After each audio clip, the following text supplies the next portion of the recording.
Oh, hello. Radiant team Alvo's not back. here yet, but that's okay because the draft is almost finished. I was going to wait for him, but the draft is almost done already. So I thought, let's go ahead and get us started here just so we can at least look at the pick order of our drafts. Here we go.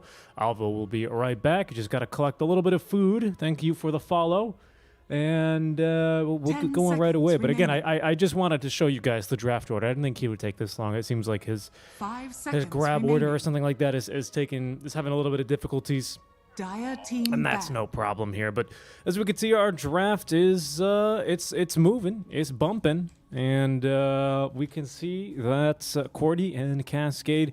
Game number 1 about to take place. This is the lower bracket semifinals, of course. Next team that will take a W here is going to be facing Namiga Gaming for that last slot here. Of course, you never know if third place is going to end up getting qualified as well. We don't know at this stage if Gambit 2, or the team formerly known as Gambit 2, is going to continue on. It's a little bit uncertain right now. So a win here is still super important for sure for both teams.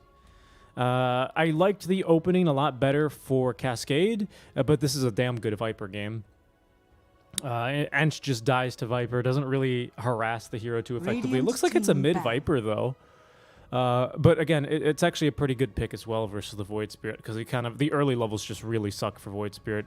Viper brings just an insane amount of harass early on the lane, and there's not really too many heroes in the game that can actually tank that. Hopefully Alvaro is okay. He's been downstairs for like 10 minutes now. He was ready to start on time, and then he picked up some food, and he's still picking up the food. 5 seconds remaining. We'll see. We shall see. I will send a tweet now as well. Tweeted. But yeah, I mean, I think this Viper pick is actually pretty darn good. You've got the Lion for the Void Spirit. Not as important to have a Hex versus a Void as it is versus a Puck. Dire team back. But it's still super nice to have regardless. Another one of these very elusive heroes that just kind of dies to a Hex plus Troll. It's nice to have Tide under here as well, but you've got Timbersaw, which is going to be the better sort of in your face at the 12 to 18 minute mark. We need a little bit of tower push for both sides. Cascade, the thing is, both teams. I mean, Troll has good tower push, but like early tower push would be nice. Unfortunately, picking a position 5 with tower push, or I guess a position 4 maybe, depending on where this line goes, isn't going to be too obvious. Tide and Timber, they both push in the same where they just like tank the tower, cut the wave, and then that's that.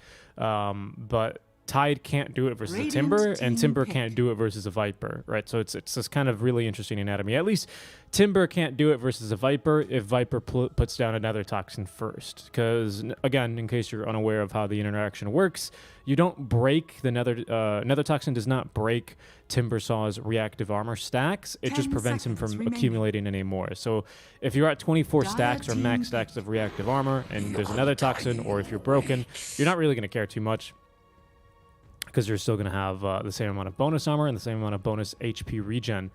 Undying last pick, so it was the position 5. Yeah, it's a decent Undying game here, actually. No one really deals with Tombstone too nicely. We also need a carry that pairs nicely with Oracle. PA is still in the pool and might be able to get the jump on a Troll, but the lane really sucks versus Tidehunter Lion, especially because you only have an Ench. Yeah, the Slug's a lot better. Slug's a lot better for sure. The Viper's a bit spooky, but right now, like, we need vision to do damage to Slark. So in Shadow Dance, he's not quite invulnerable, but you're probably not going to kill him if he's in Shadow Dance. It's another hero that can hit Undying Tombstone should he need to, or he can just kind of pounce away from these fights. And his matchup versus Troll isn't too bad either. Again, because you can kind of just go on the Shadow Dance if you have it available. I like this last pick from Cascade. It's going to be Jesu on the Slark. I did a lot more research today here when looking up our players. Jesu plays a lot of the Slark here, actually, on Ticket, and even more in his pubs. He's really your classic kind of carry picker, if that makes sense. He plays all your favorites, you know, with the exception of Jero being a little bit higher than I would say most are. But he plays, you know, your Morphs, your PLs, your Faceless Voids, AM, Jug, of course. So it's nothing too surprising. Let's go ahead and run that prediction. Give me a second. There's no Y at the end of Alvo Plus. And give me that mod view. Mute the stream. Mute the stream, please. Okay, we'll just pause it. That's fine. I do prefer this in Amiga Draft, in case you're owning what I think. I think that... Sorry, not Amiga. Rather, Cascade. qwerty versus Cascade. And 2 minutes on that prediction. For you fiends that need that dopamine hit for getting that prediction correct. We'll take a look at how this one's going to go. Last hit. No. Get me out of here. Get me out of that directed camera. A master tier. My goodness, Troll Warlord. So there's Avo. I hear him stomping around here. For qwerty. Troll is by far and away his most picked hero as well. Rank 34 in the CIS leaderboards. So he's got a lot of skills, definitely for sure, on this guy. He's a lot like, who was it? I think it was it Krelat on Troll Warlord, where he's got this insanely high win rate? I mean, the thing that's kind of interesting about Lame is this is his biggest team he's been on. So if you look at his Dota buff, he's got like insane win rates. For example, his Faceless Void, he's picked 18 times in competitive matches with a 94% win rate. It's insane, right?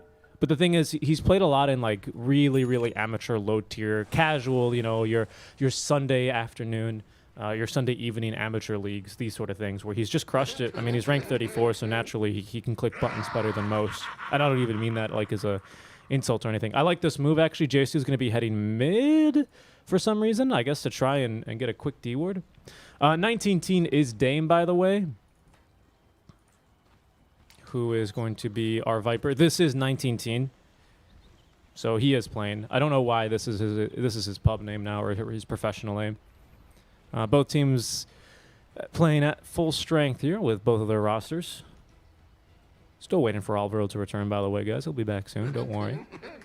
Hopefully. Right now, qwerty, currently the favorites, 2-1. As in, that's the people that have guessed. 30 seconds to battle. Oh, there he is. Door slams. And he's back.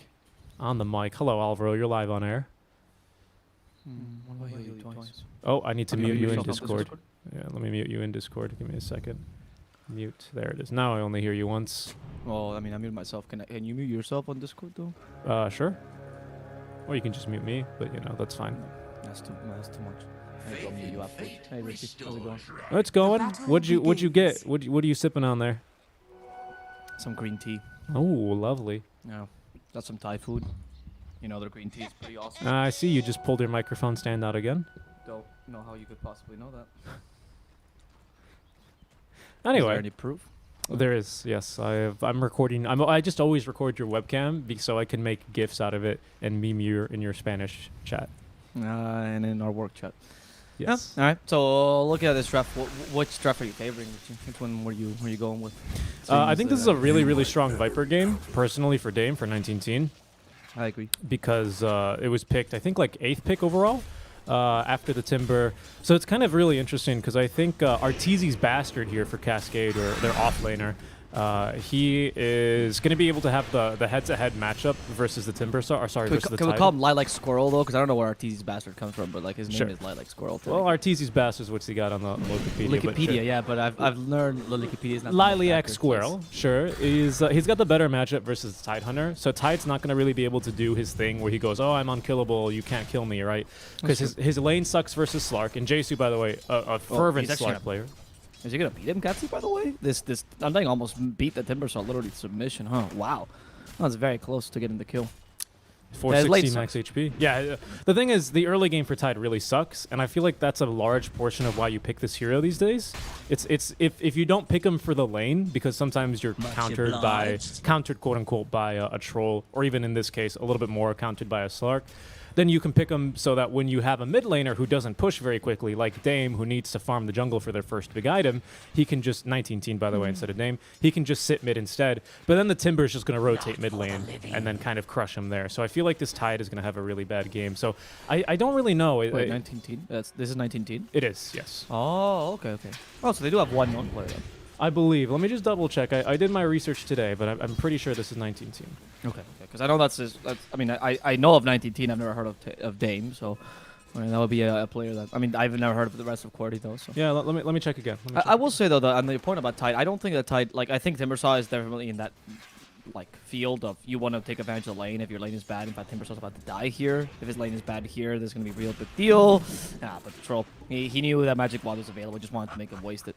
Whereas I think Tide still has an impact mid-game regardless of how your lane goes. Of course, the lane is a big asset, so it does suck to not have a good lane, and that's going to be a deterrent, but you are not as crushed as a Timbersaw early just because of the Tide Hunters. Mid-game is always powerful, right? You always like a Ravage. It's never a bad skill.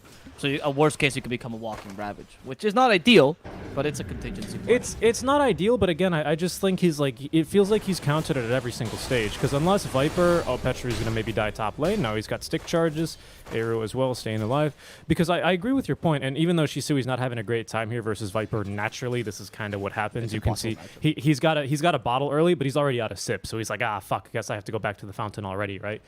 That's the nature of the matchup. That's the nature, exactly. But the thing is, no matter what, I think Void Spirit, to a lesser extent than his brothers, Ember and Storm, top lane, nice leap away by Chesu, he's going to have like an Orchid or an Axe this game, right? And those are two very, very strong abilities to have versus a Tide Hunter. Like, it's just like, I never see a point where Tide is going to be able to play his game, unfortunately. I just, like, if Cascade play their hands right, or their cards right correctly, is what I mean. That's what I mean by I think this is just a very hard Tide game. He can make it work, but I feel like it's definitely a Blink Dagger game. He can't be the front-lining presence that he would like to be, because then he just gets silenced by Shisui, or he just gets jumped on by Slark, or Timbersaw just eats him. Speaking of Timbersaw, he finally will get revenge, as him and Kaori will tag team towards the Undying, although he will pay with his own life, as it's going to be lame getting the return kill, but first blood in favor there of the Timbersaw. Sorry, of the Oracle.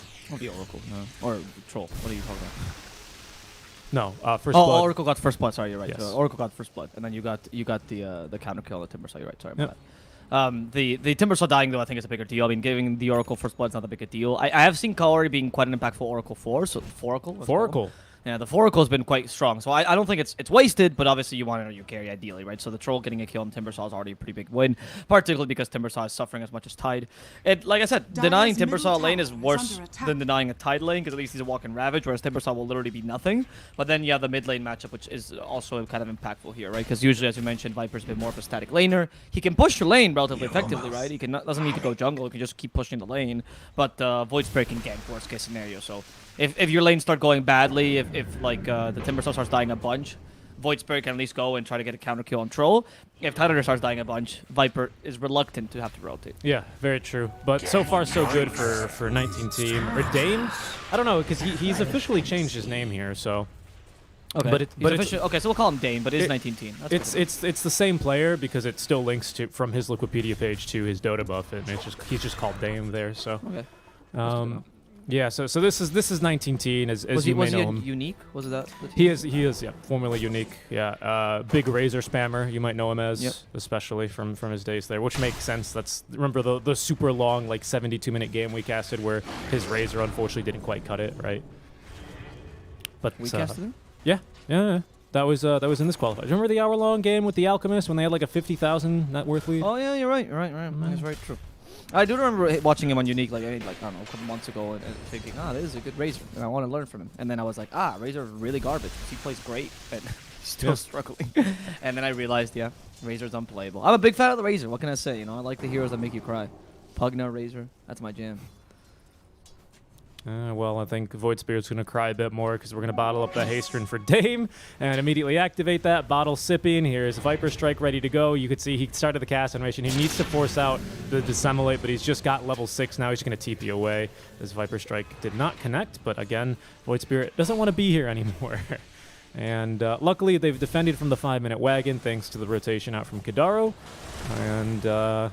Hero here is still having a pretty decent lane. Slark, of course, is not threatened really whatsoever by the Tide Hunter. And kind of to the same degree this Troll Warlord, but we're about to hit level... Well, we're not actually about to hit level 6. We're still pretty far from level 6, actually, on our Timbersaw, which means he is possibly killable here, although big Whirling Death onto the Undying.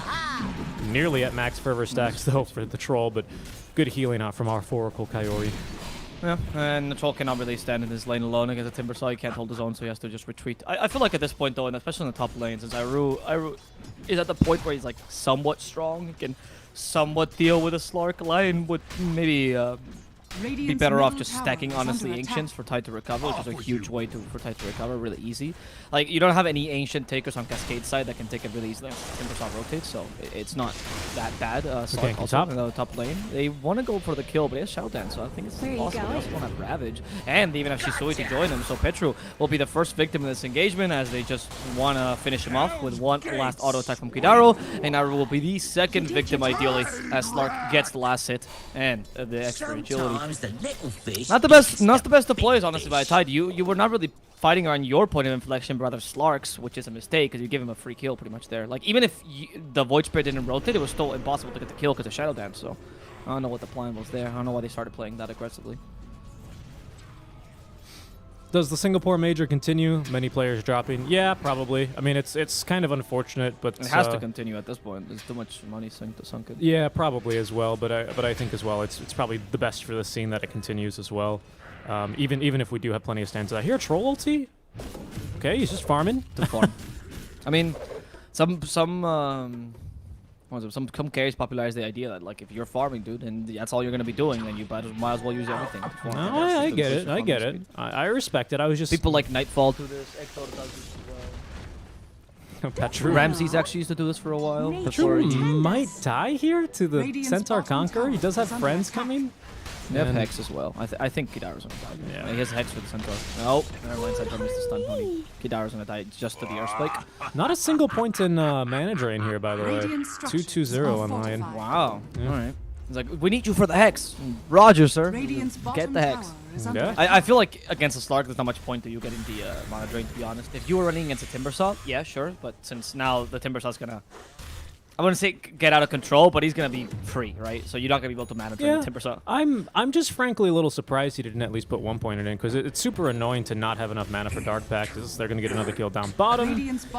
Here is our Liliac Square. Petru's gonna TP over in, but now all of a sudden he doesn't have mana for a Hex and he can't get any more mana. So he can't really offer much else here. And Timber's just going to do his passive push thing. Yep. Just sit in the middle of the creep wave, get up to 24 stacks of reactive armor, let the creep do their thing to the tier 1. And he should be able to get that tower first. Mid lane, Viper Strike onto Shisui as Eru's going to go ahead and eat that Aether Remnant. But down goes the bottom tier 1. Down goes the bottom tier 1. Nice little win here for Cascade, because the Timbersaw's being a bit more impactful than Tide early, right? I wouldn't say he's recovered from the lane, but at least he's having the impact that the Timbersaw should have, right? Or if we're still questioning whether Tide is going to be able to recover at all, because Tide went for like a bottle. Really his? Yeah, okay, he went for a bottle. Yeah, he did. He did 2 bottles, yeah, double bottle. I mean, it's fine to do double bottles, more that like when you're already behind, the bottle sets you 600 gold behind before you get your Vlads or anything like that. I get it. So, okay. I mean, choice by our rule. Let's see if we can turn this into a tower, though. Of course, in this case, Qwerty, though, does have to put a bit more pressure top because they know that the Tide is not going to do this alone, so they need to rotate the troll and even out the map, which is fine because Viper's a really good hero to defend mid. The problem is Viper cannot defend mid against 4 heroes, or 3 rather, and they're trying to catch him already, but Viper be spitting. He do be spitting though. He's got a first item coming as well. Oh, okay, full boots of travel. I love it. So okay, immediately gonna put these to use. He's gonna go top lane. Nice Ravage there. Should set up the kill onto the squirrel. See you later. That was good. That was a really good use of boots of travel. Actually, I mean now you lose your mid lane though as a result. Yep. Or well, you know, actually, Lion might be able do we to have defend TPs? this. Yeah, it's full HP. TPs. It's full HP. Lion is nearby. Tanner's joining as well. Okay, this is a good rotation. This is very good rotation because Viper can stay top. And annoy, of course, whatever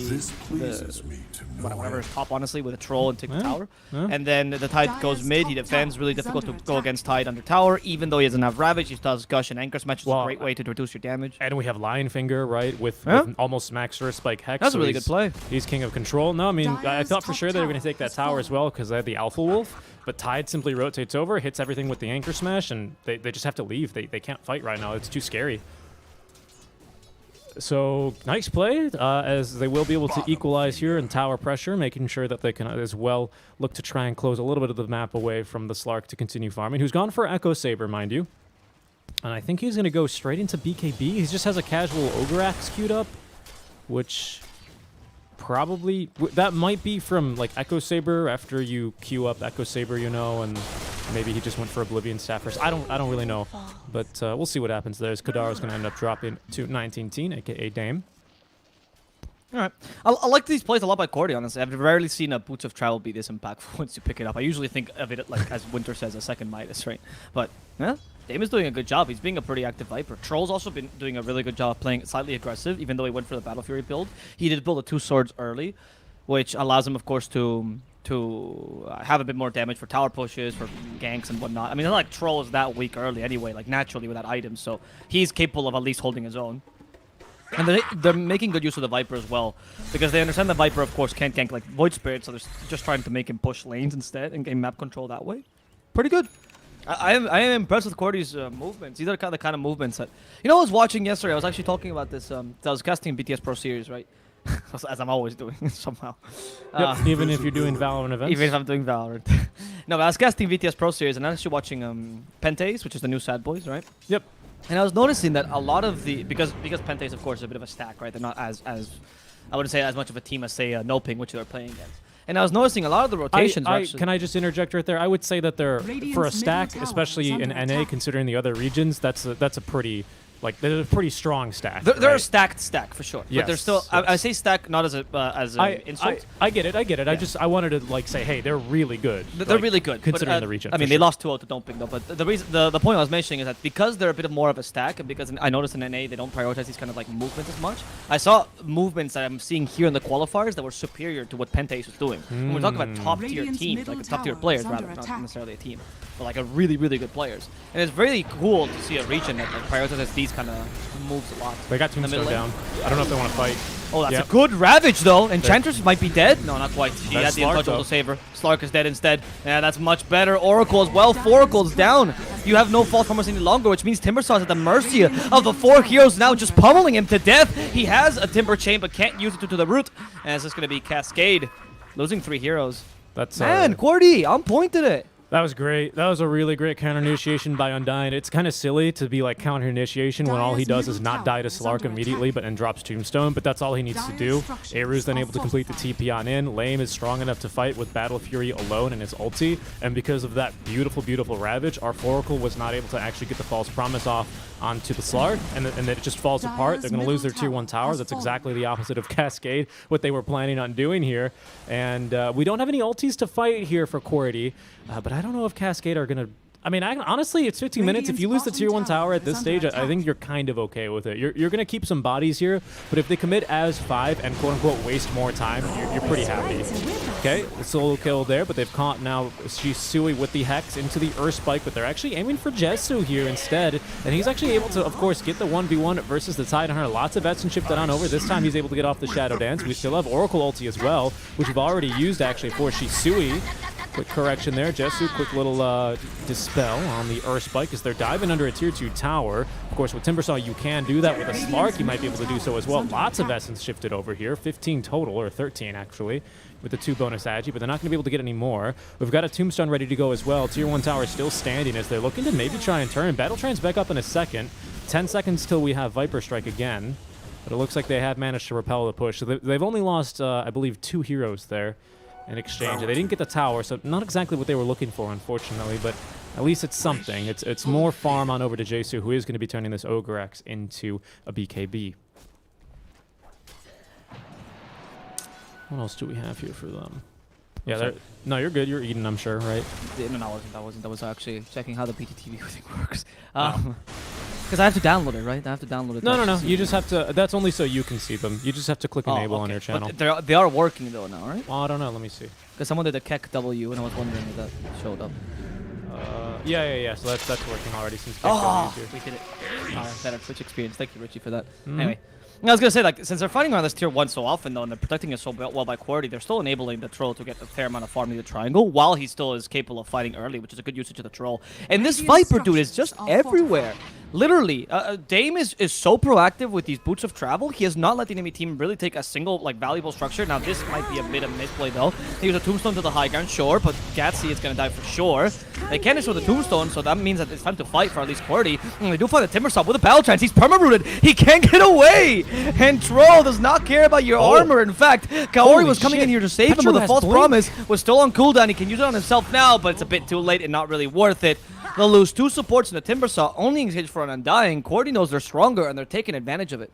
Dude, Petru is rich as hell for a position 4. He's level 10, and he's got a Blink Dagger. I mean, as a reminder, he was laning with Tidehunter versus a Slark, so it's not like they were getting kills in that lane either. This just stems from the early team fights that they took.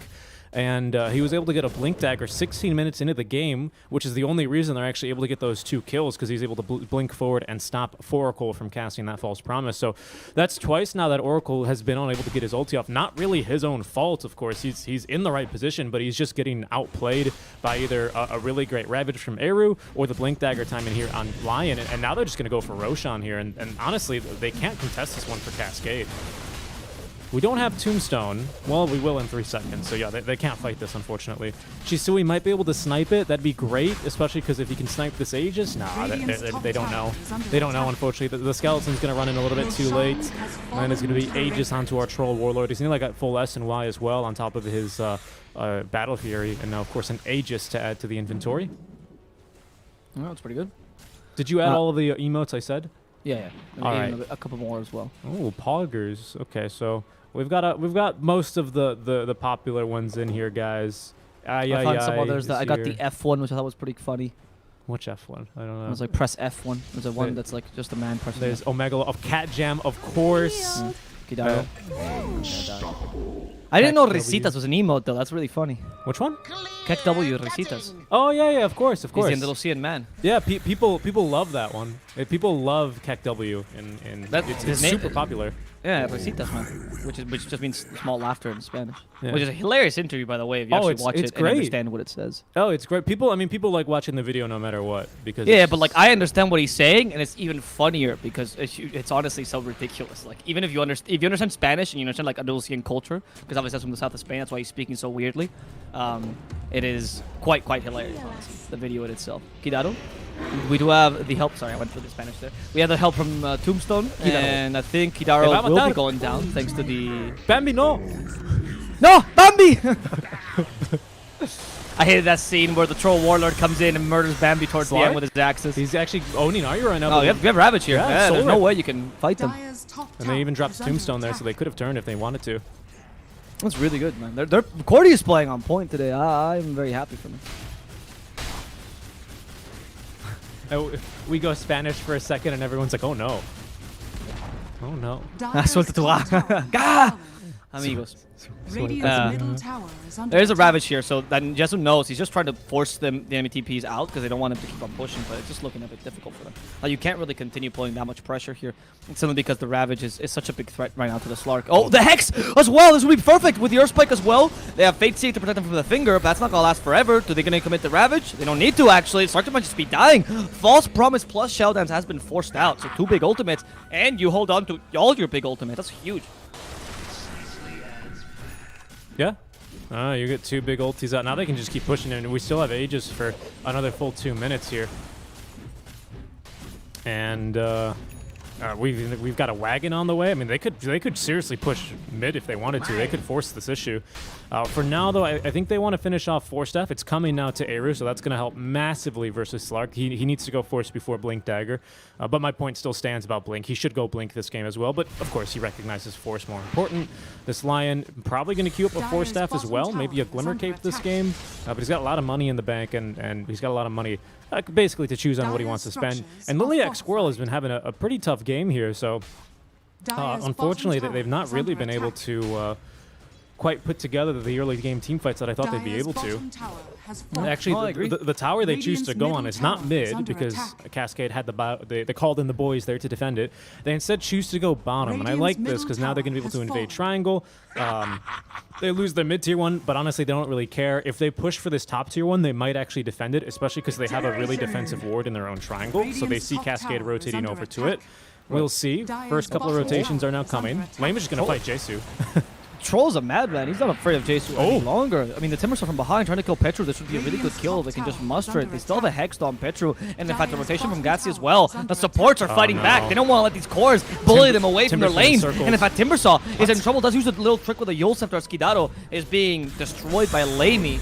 Another time is poor Bambi that dies. And actually, we do get Lilac Squirrel getting the kill here onto Petru. Not too bad, but will that be an exchange for his life? We'll see in a second as he activates the Hood of Defiance. A bit more tankiness, but they're just chasing after him. The Undying dancing after poor Lilac Squirrel, who's out of mana now completely. Nothing to give him mana left, actually. Only a little magic stick that's going to give him 15 extra mana, but they don't want to chase after him because they want to go for the objectives instead, it seems like, as they realize Timbersaw wasted enough of their time. Without Lion, though, your chances of killing Slark are much lower, so he was a really important kill there. Yeah, he's a very crucial goal. Just a little bit too aggressive there. He's been having a good game, but he needs to understand that at the end of the day, he's still a Lion and dies super quickly to a Timbersaw. As Foracle has been scouted, he's going to disarm himself, but we got no shortage of physical damage here. Of course, he's not going to ulti himself. It's only level 1, False Promise. It's a 2-minute long cooldown. He needs it for Slark at this stage of the game, who now has BKB completed and is farming a respectable amount here, despite having a really, really tough game. I think the nice thing about Echo Saber is that, of course, it helps you in fights, especially early on, to get those Essence shifted on over to you, to be able to actually fight a little bit more effectively, and you've got a great Essence target with the Tidehunter, as they're going to find another solo kill here onto Lion for Shisui. Really making great use out of this Aghanim Scepter here. They're going to have to TP to make sure Jesu does not take the tower, but that means they don't take the tier 2 in the meantime, as they will chase away Lame. He no longer has the Aegis. Oh my goodness, Shisui. I don't know if you want to go that far, but Slark is here. We've got a Ravage. There's the buyback out from the Lion. They got to turn this one around now. As Slark still holding on to the ultimate. Oh, to murder. Okay. That's lucky Bash just caught him, and then the Ravage, they turn it around against the poor like Squirrel as well. The zombies see the Void Spirit, and that gives him enough vision to just hex him and Finger of Death him in the high ground. Or rather, the zombies. The Tombstone actually gave vision of that. So, really well played here. 3 cores down. Now you only have supports to hunt down, which is relatively easy. And look at Kaori, who's trying to run away here. Poor Foracle, left alone to his own devices. This man, he wants to help his cores, but they're all dead. So what does he help? He can only help himself. But unfortunately, that's not even going to happen. Yep, Kidaro's getting ran at by Lame as well, just outside the base. There's max stacks of Fervor. Untouchable who? Untouchable what? I don't think so. See you later. It's going to be the full team wipe. Great buyback there out from the Lion. He definitely recognizes he's super necessary in these fights. And, of course, very unfortunate for Cascade. They're on the bash. Thank you for calling that one out, because that 10-second BKB, you know, he thought he was going to be safe and sound there, but that basher coming through for Lame was massive. A huge play here. It's 1.5 seconds, and he was trying to play to the max, right? Like, just waiting for the battle trance to come out to Shadow Dance him, right? Because that's the best play for Slark against Troll. But, of course, you can't control when the bash comes out, right? And, unfortunately, bash is also, or Cranium Basher is also... Oh, Skull Basher now it's called, sorry. It's also an ability that is the only item that's not pseudo RNG, so it's really difficult to calculate when the bash comes out. It's completely random. Oh, great to find a beautiful Earth Spike onto the Timbersaw and the Void Spirit. Can they kill Timbersaw in time? That Charkham is hurting the Undying a fair amount. In fact, with the False Promise, they save the Timbersaw, and the Undying will fall instead. 7 Jets with this time, he does have the Shadow Dance in time. That bash will not surprise him a second time, but Shisui is still in trouble. Do they have enough damage? They do. With the Earth Spike, they guarantee the kill, and Shisui is down for the count. Kidaro trying to run away, but much like Bambi, that's simply impossible. Cascade will be losing 2 here. In exchange for the Undying, though, who's coming back with Tombstone in the ready. They want to fight this. They don't have Ravage, though, but they do see an Oracle. Oracle in the wrong position. Finger Death punishes him completely. That's fine. And now they even root the Timbersaw. Lilac Squirrel need to fly away, and he will do so in time before they can proceed to bash him in. I'm not really sure why Shisui buys back there, to be completely honest with you. I mean, I could see the case if Slark... Okay, well, Slark doesn't have BKB or Shadow Dance here, just running in like a madman. There's at least now the dieback timer for Lion, but a lot of damage here out from Viper, and, well, he's got his BKB even active. Shisui's got no more escape here, so that's a dieback for him, as they will have to leave our Lilac Squirrel behind. Again, I understand why Cascade want to be fighting here. What is it, Liliac? Lilac Squirrel. Lilac Squirrel. What am I saying? I don't know. Okay. I didn't correct you. Okay. I don't know why they buy back there. I mean, if they have ultis, if they have BKB on Slark, I say, yeah, go for it. But they had none of those. In fact, I was even surprised they took the time of the day to kill the Oracle. He's really annoying with Fate's Edict, of course, because he's got it max, which is going to be a big disarm for Troll. So I understand it. But, like, they killed him and they went on him as if he had ulti, but of course he didn't at that stage. He's in fact, he doesn't have it for another 20 seconds because he's still only level 11. Yeah, it's really tough. I mean, everyone's playing a little bit fast and loose with the buybacks, but at this stage, qwerty are making their own buybacks a lot more effective. It's just the Cascade seems to not know what to do with the Timber Saw, particularly in the Void Spirit, which is supposed to create all the space for the Slark early, right? They need to enable the Slark to snowball until the late game, but now you're like, okay, what do we do with these heroes?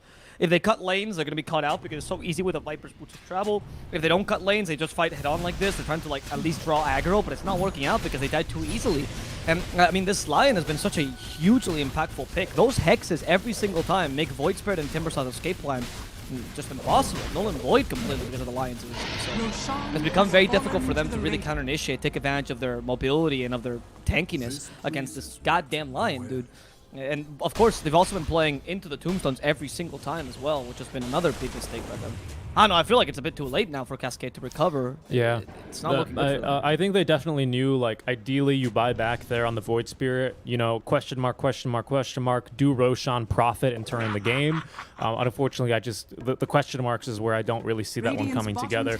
Now we've got Aegis on Viper. He's got 9-second BKB here. Lame as well. Doesn't even have a BKB queued up. That's how strong he's feeling. He's feeling like this is ideally how Slark would like to play as well. No need for BKB. I can just rely on my ulti and me being able to outfarm the enemy core. Unfortunately, that's not really how Jesu is being able to play this one because he's over 9,000 gold behind the enemy.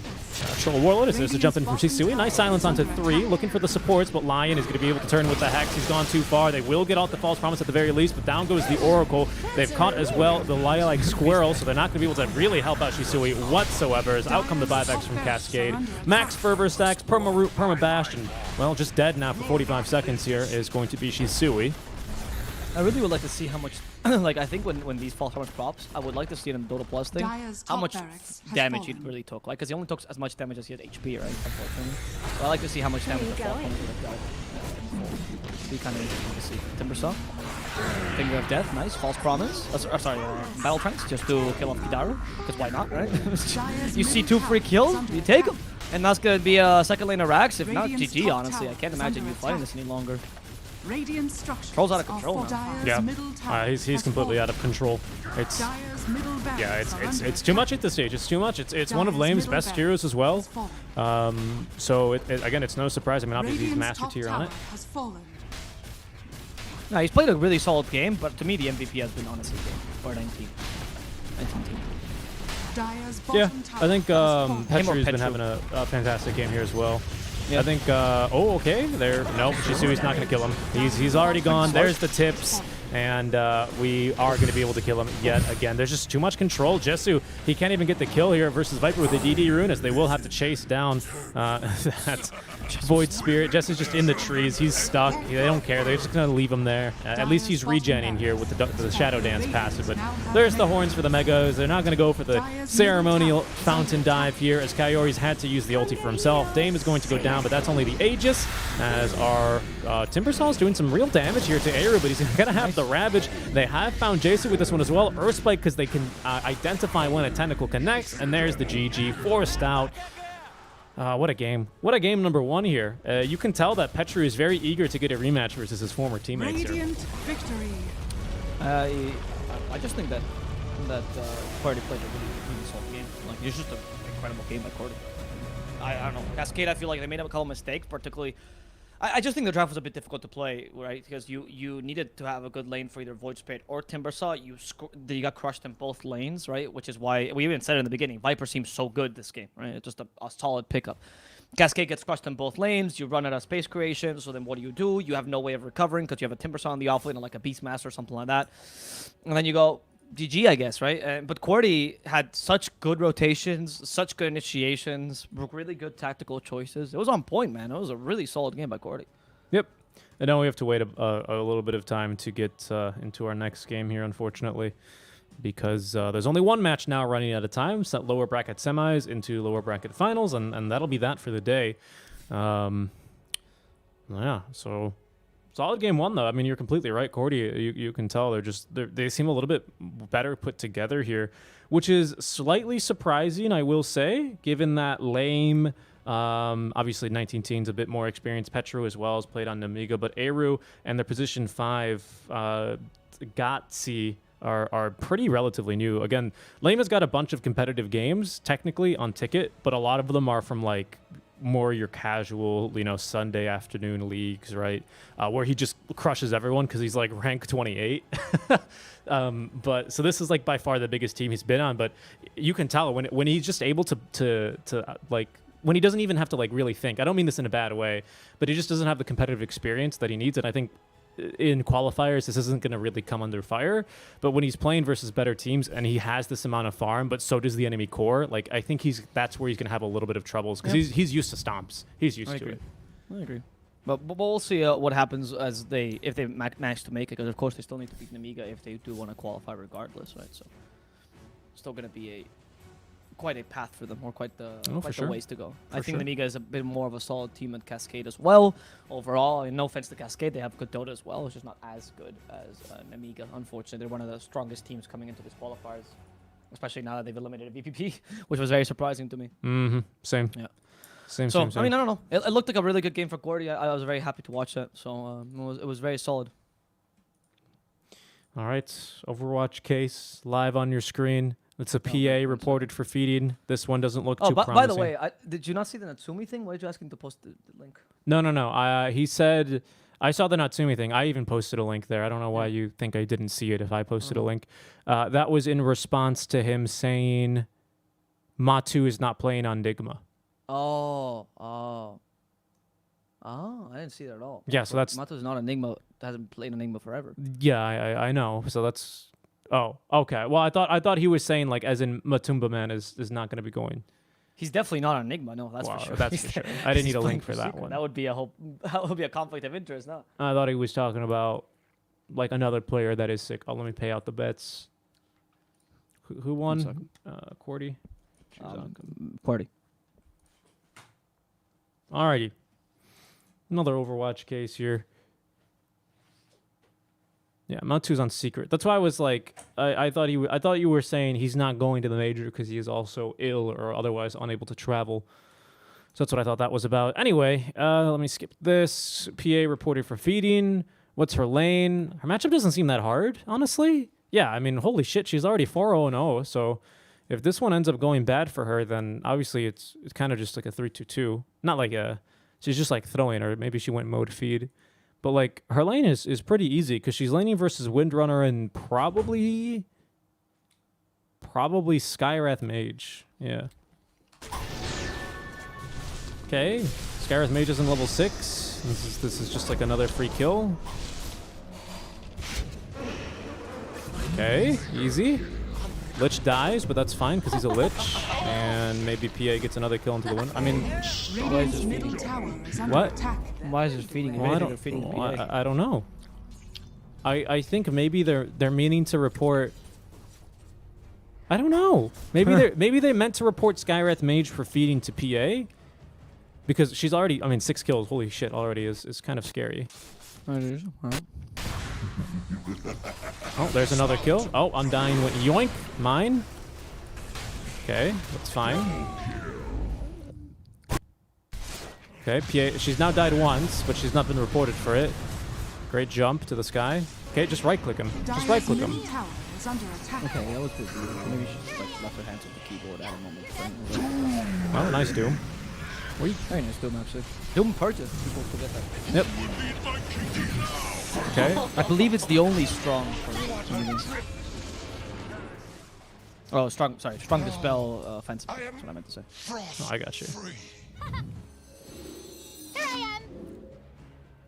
I don't know. What is this? Do people not understand what the Overwatch reports are for? I'd be shocked if she dies bottom. Yeah, there's no way she dies bottom because there's 4 heroes top.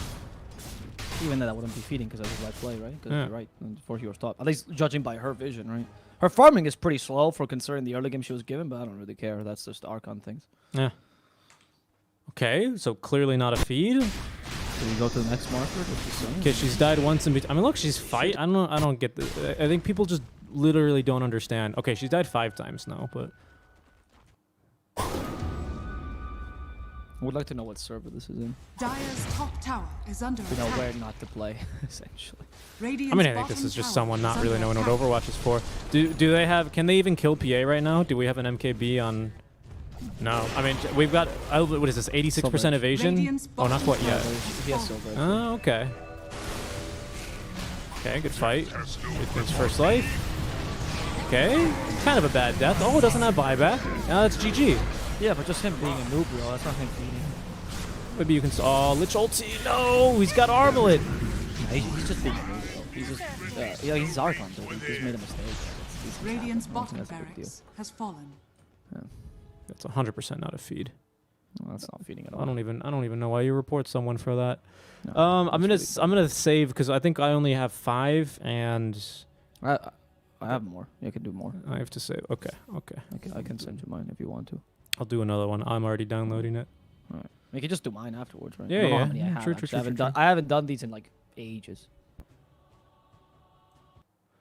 All right, number 2. How do you know how many you have, by the way? Usually I just have 5. There's no way to know. I just do enough that I know.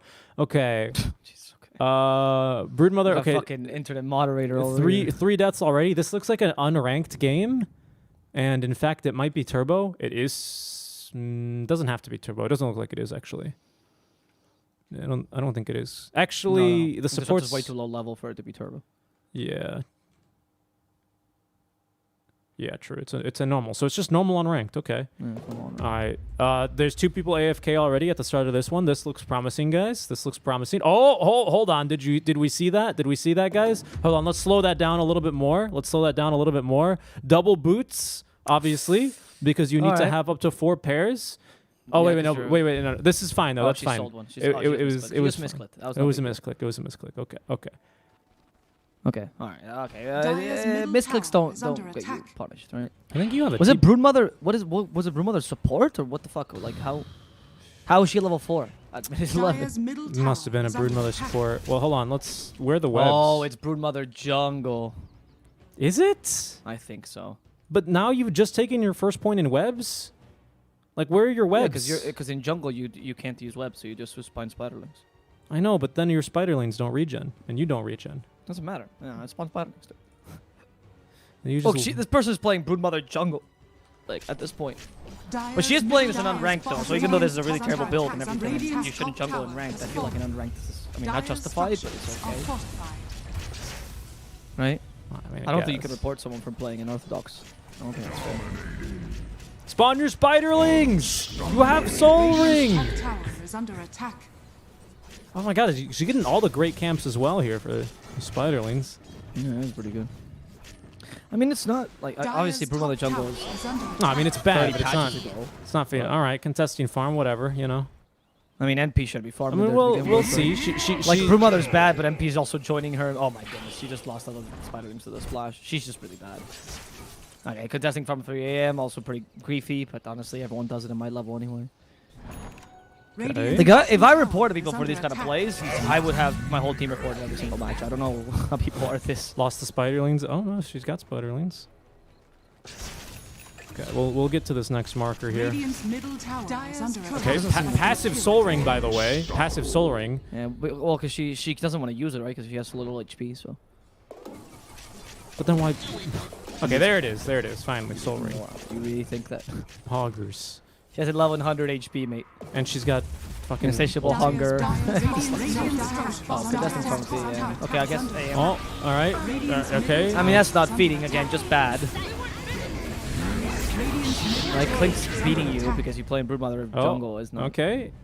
Full power treads. Bring a Bazzy. Probably what going for? What are you building? Radiant's bottom tower. Maybe he's a low player where jungle is actually a valid role. Wee woo, wee woo.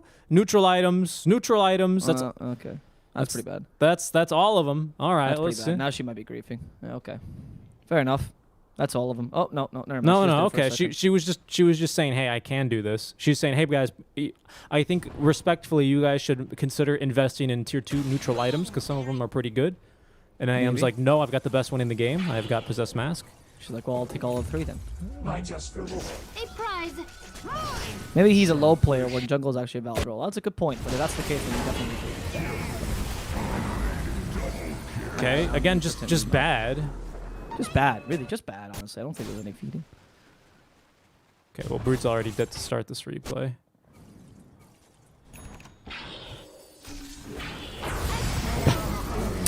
Like, if this wasn't unranked, you picked the Brood with an AM, maybe. I mean, honestly, if the AM got picked after the Brood, I feel like that's worse. I don't know, man. Like, I mean, obviously, I mean, I mean, it's unranked. I get it. It's so bad, though. It's so bad. Like, you're still jungling 34 minutes in, and you've only got 5,800 Yeah, but it's gold. unranked, man. It's I know. I'm not saying it's like, it's just like, there's another death. If you want to experiment with this thing, you think it's fine. The game's up. I mean, it's not guilty, but like, my goodness, that was just. You know, like, Jungle Brood is bad, but if it was ranked, maybe, like, you know, insufficient evidence, something like that. But if it's not ranked, it's like, whatever. You know, that's the point of unranked. I get it, but like, my goodness, be better. Be better than that. That's what I would say to that one. Yeah. We're gonna go to webcams here. This game should be starting here. We'll just hit with the load screen for a little bit.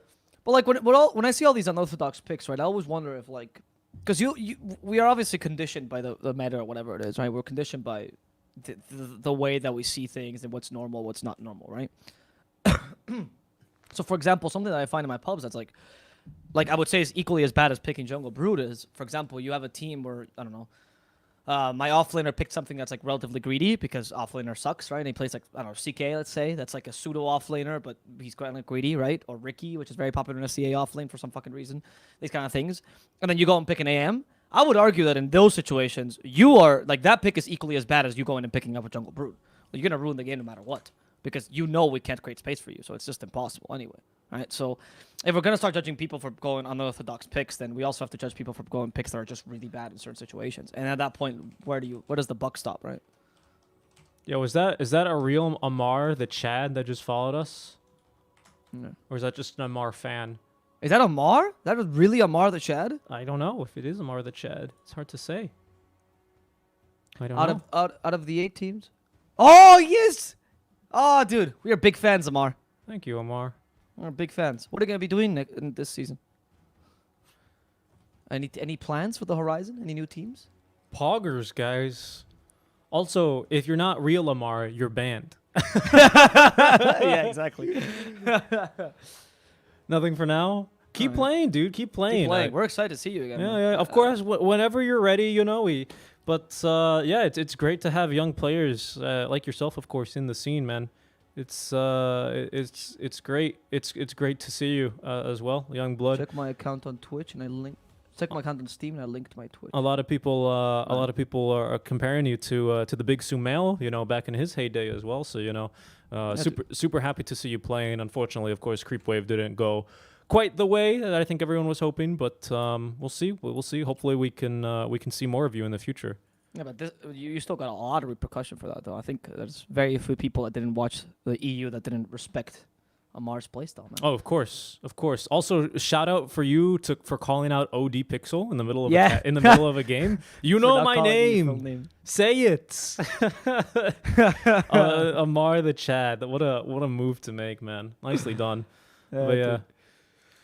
Well, I have to ask Amar. So obviously the Mars is I think one of your best heroes, right? But and Void Spirit too. And Void Spirit. But give us another one. Give us like what's on the horizon. What are you practicing? What's the next hero for Amar, the offlane Chad? Oh yeah, I'm curious. I want to know. Maybe like who are you hoping that gets patched so you can play them more offlane? Because I swear when you play Mars, you farm the whole map. Yeah, or he plays Void Spirit and you go, wait, I thought he was supposed to be the offlaner. A lot of Razor nowadays. I like the Razor. It's a good hero to learn. Anti-carry. They're very valuable to teams and drafts. I can see that hero also suiting Amar's playstyle a lot, actually. I can see Razor being a good pick for you. That's interesting. I'd like to learn. Do you stream Amar, by the way? Do you use this Twitch to stream? Radiant team ban. You do not. I'd like to see your streams, actually. No, I don't. Dire team ban. If you ever do stream, I do a follow. Yeah, me too. To see if you ever go live, because it's always great. But yeah, keep playing, dude. It's great to have you on the scene, honestly. Yeah, welcome in. Other question, by the way, someone else that went out of the 8 teams in the qualifiers. I'm really surprised at the results. Are you guys? I would say we both are, honestly. Particularly if VVP is dropping so early is quite surprising to us. Yeah, I thought if VPP was going to be dropped, it was going to be in lower bracket round 3 or the lower bracket final. Let me just very briefly show you guys what the bracket's currently looking like, and then we'll jump right back into the draft. It's just the first opening pick. It'll be like Puck, Void Spirit, something boring. Like, don't. If you want to follow alongside with us, there's 10 the seconds link, of course. You remaining. can always put tournament. You'll see it. Yep. But yeah, I mean, 5 VPP getting seconds dropped by remaining. Cascade 2-0 after losing to Team QWERTY was, to me, a little surprising for sure. Yep. The QWERTY's Um, looking good, so I'm not that surprised now. Like I've seen QWERTY, I'm like, okay, respect. You know, like QWERTY plays good Dota. Well, I now respect QWERTY for sure, knowing that they beat Team Toprota, which had a bunch of big names as well. Yep. You know, specifically Mallory, of course. And if you know who Amar the Chat is, you know who Radiant Mallory team is, because that's usually the mid laner they played with. They also played with ADZ sometimes, but ADZ, he went on the British meme stack of Into the Breach, and they lost. But so yeah, you'll recognize him from there. But here's our drafts. Let me just make sure I get rid of. Thank you for that comment, Gooey boy. I am a Spaniard. I learned 10 English seconds from. remaining. Well, I actually all my slang comes mainly from Scotland, so there the 5 word is very seconds similar to how they remaining. use in Australia. And actually, one of my close friends when I was a kid was also Australian, and he used to use that word all the time. So I got used to. I just thought it was a normal word, but then I went to America, and they taught me about the meaning of it in America. So.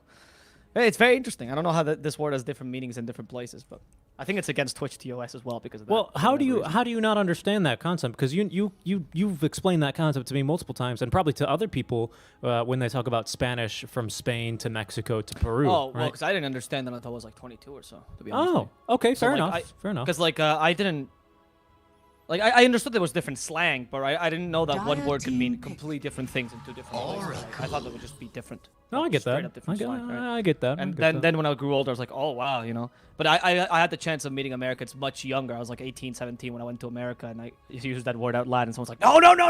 Yeah, No. It is a pretty vile word. That's absolutely right. 10 seconds remaining. Yeah. Obviously, I didn't go and call a Radiant woman that, right? team It's just pick. more like... Oh, by the way, guys, friendly I just wanted to point something out real quick for QWERTY. If you're surprised to see the first phase ban Monkey King, don't worry, so am I. So I looked into it, and that's because I believe Dire Shisui plays at team mid ban. lane. Like, Yes, he yes, he is does. a mid-monkey spammer with, like, an incredible win rate. Didn't we check that yesterday in the Dota buff? We were commenting on it. the I don't Void Spirit remember. and the Honestly, Monkey I King. don't remember, but I did more research today, and it reminded me of it again. So And they made the joke, because you know who Shisui is, right? You know what the name referencing? I do Oh, not. Of course you don't. No, what am I saying? It's a 10 really seconds important character in remaining. Naruto. Seriously. Everyone in Eastern 5 Europe is a weeb, seconds dude. And remaining. Shisui is like one of the original in the Uchiha clan. There's a whole story about him. I don't want to spoil it. You haven't read Naruto. It's actually a pretty nice little story about Shisui. Yeah, it really suits that he plays these like Radiant team I don't know, ban. solo heroes. It suits the Dire character, team right? These back. heroes that can like get solo kills, that can sort of carry the game, but also sort of utility carries, and they're somewhere in between. It suits the story. It suits the lore, man. It's not as good as Uchiha Madara, but it's up there. Yeah, I used to do the same, Goy boy. I totally get you, man. My Australian friend used to write it on our knuckles. He used to use the, you know, because they used to do 10 the joke of seconds the, remaining. because the bogans, you know, he used to act like a bogan as a joke, of course, and he used to use the 5 seconds remaining. that word a lot and combine it with things like hard C or whatever, Radiant X, team X, ban. and it was very funny. I thought it was very enjoyable. It's like a mate thing. And it was really cool to get into that culture. Yeah, the Vulcan culture. Yeah. yeah, you know, definitely. You call a girl that here, or a woman, or anyone really, you're gonna get slapped at least for sure. Yeah, it's a very Dire team ban. yeah, it's a different term in the U.S., isn't it? Yeah, it's just it's fascinating though. I think we should just be more chill in general, dude. The Australian culture is very chill when it comes to these things, to be honest. So You I gotta enjoyed get that VB long neck. I've never heard a real Australian say that though. I've heard it in like shows and stuff. But I've 10 never heard a real seconds Australian. What, remaining. VB long neck? Like those jokes that they usually are like. yeah, That's those- because Five I think that's seconds that's the remaining. Western Aussies, isn't it? Right? That I'm drink not the VB long necks or something, and out in Victoria, I don't know, but yeah, I really like you guys. Thank you, Goy boy. I love the Radiant team Aussie ban. memes. You know, Daniel Ricciardo. Radiant You know, team he's ban. whenever they ask him to do an you know, for Formula Dire 1, they always team say, "Oh, can you do like a little shout out in your own language?" And they do it as well to all like the English speakers just to be funny. But Yeah, Daniel Ricciardo, who hails from Australia, in case you don't know, a very famous Formula 1 driver, he's always like, "Oh yeah, right, mate. Yeah, right. Can't hop in the Ute. We're gonna go out for a little drivey out in the outback or something like that." He really plays it up. 10 He's a great seconds dude. remaining. Aussies are great, man. I love them. No. They have some really good comedians as well. They 5 have some really seconds screwed remaining. up humor. It's awesome. Big Les Show, Wilfred, like they have, Oh, he has yeah. some like really fucked up shit, but it's fucking awesome though. Oh, yeah. I'm the biggest fan of Big Les Show. It is such a good show. Anyway, Viper's Cascade, back. they go for the Outworld Viper and Oracle, as qwerty go for Timbersaw and Lion. I'm liking the Viper pick again. Like it's pretty solid just seeing Timbersaw and Lion, but of course this time you don't have the mid lane secured, right? You don't have the matchup against the Void Spread, so qwerty has a lot of chances to counter you, which is a bit dangerous to me. I feel like Cascade saw the Viper, they're like, oh, this is a strong pick, and it is, but you don't really... I guess you can flex it as a 5, so maybe that's what they're baiting, because Radiant Oracles, they usually team play as a 4. So maybe that's the idea behind it. But qwerty can really easily win this matchup, right? I'm assuming OD and Viper, part of the strength here is that one is a 3, one is a 2, and you can really flex either or. But the heroes that beat Viper tend to beat OD as well, so that's my concern here. I'm surprised to see, like, because 10 obviously this is seconds 4 remaining. Oracle, right? That's a Kudaro special. This is probably a mid OD. I mean, I 5 guess you can flex it seconds like you were just saying, but it seems like it's a bold move. Like you're facing elimination right now from the closed qualifiers, and you're gonna pick a hero that's kind of known for sinking or swimming, right? And this is the OD. I like the move. I hope it works out for them. I hope we get a game 3. Yeah, me too. I mean, I like to see the most games possible. It's the last day of games anyway, right? So I think we all like to see these teams, because these teams don't really get a chance to shine afterwards, right? One of the sucky things about DPC, unfortunately, for the teams that don't make it, there's a lot less third-party tournaments, and usually the third-party tournaments that exist don't really include some of the better teams, right? So they don't get the chance to practice as much, which is very, very sucky for the teams that just barely don't make it. But there needs to be a cutoff point somewhere, right? Yeah, of course. I'm If hoping that you're a there's gonna be fucking more things fair like dinkum Snow Switch fucking and all full-grown that. Aussie, Snow Switch, this no, is more what you'd have for tournaments breakfast, like you that, right? They fucking run dog alongside DPC and they just go, cunt. we'll get a bit less fucking viewers, but, VB, you know, reduce the prize long pool a bit. It's neck fine. at You 20 just to need wait necessary in the practice fucking for morning. the teams that don't make it. Get that up, yeah. Get that up, yeah. Oh, what a video. Dire team pick. Sorry, I played the VB long neck over your serious analysis because I couldn't stop thinking about it. But now we're done. Now we're going to Dota. We're going back to Dota. What are you doing this to me? Why? We're going back to Dota. At least tell me. I thought it'd be funnier if I played it over you, and I think it was. Yeah, 10 well, seconds Thank you remaining. for that. I like the Juggernaut pick for Cascade as well. Pretty 5 solid as well seconds to remaining. secure your lanes and great against Timbersaw. So once again, you're trying to counter that Timbersaw pick. Again, this is Dire kind of reversed team roles, back. but it's the same idea as both teams playing against each other. I know the Lycan pick is interesting. Usually, so the Lycan pick is interesting because in the mid lane against a Viper, you don't actually struggle because the lane is too short, so you usually can't kill the Lycan enough, and Lycan can just sustain the damage. But in the long lane, in the longer 10 lanes, the side seconds lanes, remaining. and Lycan does struggle a bit, right? If you miss lane equilibrium, the support kind of messes with the lane equilibrium, etc., 5 etc., seconds Lycan will remaining. suffer a fair amount. And if Lycan goes mid against OD, then you also suffer, right? So there's a lot of answers against the Lycan. I'm surprised that qwerty decided to go for this.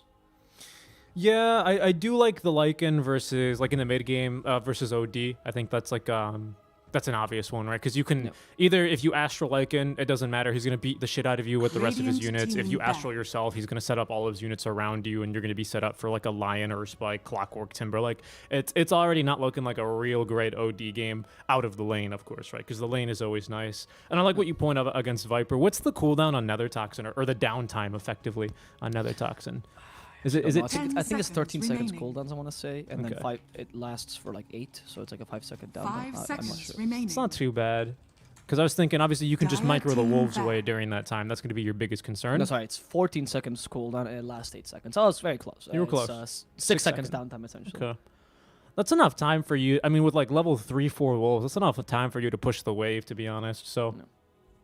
it's not too bad. But the early levels really suck for this Lycan, if that's the 10 matchup. seconds remaining. I wonder how they're going to lane this then for Cascade. 5 seconds remaining.